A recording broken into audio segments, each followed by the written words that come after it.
What's going on, everyone? Here today I got a 2019 Porsche 911 Targa.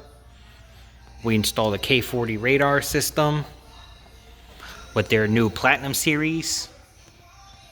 Added dual optics diffusers in front. This customer opted for a single optics in the rear also. One mounted right there.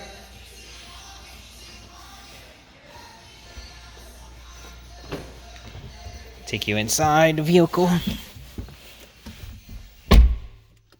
He also opted for the expert remote, which we installed here.